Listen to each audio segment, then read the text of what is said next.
কিবা আছো তোমরা? আমি এই বাক্যটা নতুন শিখেছি, তাই একটু তোমাদেরকে শোনাইলাম।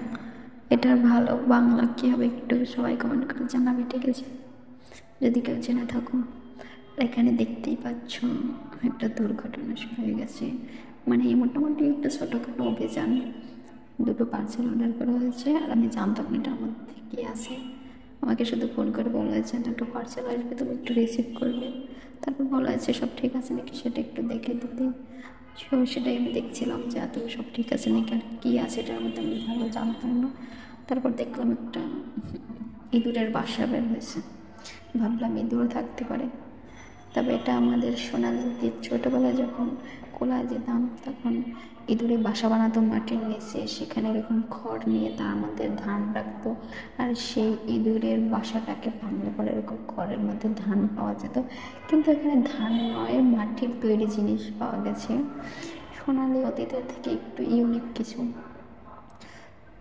এগুলো খড়ের মধ্যে দেওয়া হয়েছে, মাটির জিনিস তো তাই না আমাদের ভেঙে যেতে পারে। এর জন্য প্রথমে একটা ঢাকনা পেয়ে গেলাম মাটির তৈরি, কত সুন্দর দেখছিলাম। আমি একটু ভালোভাবে পর্যবেক্ষণ করে, কারণ আমাকে রিভিউ দিতে হবে ঠিকঠাক আছে নাকি সব কিছু।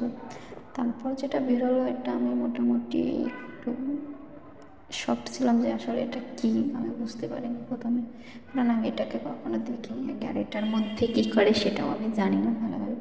তারপর ভাবলাম রুটি পিঠা এরকম কিছু একটা বানায় এটার মধ্যে। এটা আমি দেখছিলাম ঢাকা দিয়ে কেমন লাগছে, দেখলাম যে না ঠিক আছে, ভালোই লাগছে, দুটো সমান আছে। তারপরে আমি সেই কার্টুনের মধ্যে এটাকে দিয়ে দিলাম বাস্কের মধ্যে, যাতে এটা সেফ থাকে, ভেঙে না যায় জন্য। তারপরে আমি দ্বিতীয় পার্সেলটা নিয়ে নিলাম। আমি এখানে দুটো পার্সেল অর্ডার করেছি আমরা।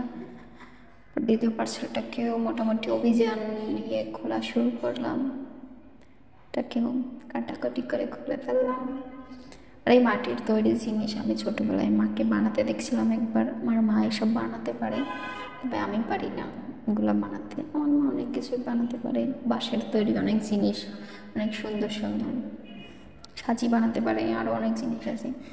তারপরে দেখলাম এর মধ্যে আবার কিছু ইঁদুরের বাসা পাওয়া গেল। আমি ভাবলাম এখন হয়তো এর মধ্যে ইঁদুর পাওয়া যেতে পারে, কিন্তু পরে যেটা দেখলাম শক্ট, যেটার মধ্যে আরও একটা ঢাকনা, দুইটা ঢাকনা মাটির। তবে এই ঢাকনাটা আমার বেশি ভালো লাগছে, কারণ এটা অনেক হালকা ছিল, প্লেন ছিল, দেখতেও সুন্দর ছিল, ধরতেও আরাম ছিল।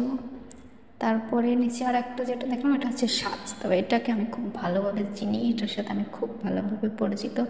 ছোটোবেলায় একবার মাকে এটা বানাতে দেখেছিলাম। আর আমাদের বরিশালের ভাষায় এটাকে সাজ বলে। তোমাদের কার কোন এলাকায় কী বলে একটু কমেন্ট করে জানাবে। এটার মধ্যে সাজের পিঠা হয়, তবে আমি সাজের পিঠাকে বেশি ভালোবাসি না, কিন্তু খাই ফর্মালিটির জন্য। তারপর আমি নিজে দেখছিলাম আরও আছে নাকি, কিন্তু আর আমি খুঁজে পেলাম না, এই দুইটাই পেলাম এই বাস্কের মধ্যে। তারপরে বাকি যে খড়টা আসছে ওটাকে এটার মধ্যে দিয়ে দিলাম ভালোভাবে চেপে চেপে, নাহলে এখানে ময়লা হয়ে যাবে, এজন্য কার্টুনের মধ্যে দিয়ে দিলাম। তারপরে আমি এটাকে এক সাইডে রেখে এখন একটা বোলের মধ্যে আমার সরা, তারপরে হচ্ছে সাজ, এগুলো রেখে দিয়েছি, নাহলে কোথাও রাখলে ওটাকে টাকটা খেয়ে ভেঙে যাবে, আর এটা ভেঙে গেলেই আমাকে ভেঙে দেওয়া হবে। এর জন্য আমি এটাকে একটা বোলের মধ্যে রেখে দিয়েছি। আর এটা আমরা দারাজ থেকে অর্ডার করেছি, তোমরা চাইলে দারাজ থেকে নিতে পারো। এগুলোর দাম নিয়েছে, চারটার দাম 700 টাকা। যেগুলো আমরা আগে মাটি দিয়ে বানাতাম নিজেরা, সেটাকে আমরা এখন কিনে নিচ্ছি দারাজ থেকে। কি আধুনিক যুগ, তাই না? তো আজকের ভিডিওটা এই পর্যন্ত। আর এটার মধ্যে কী পিঠা বানাই সেটা অবশ্যই তোমাদের সাথে শেয়ার করবো। তো সেই পর্যন্ত ভালো থাকো, বাই।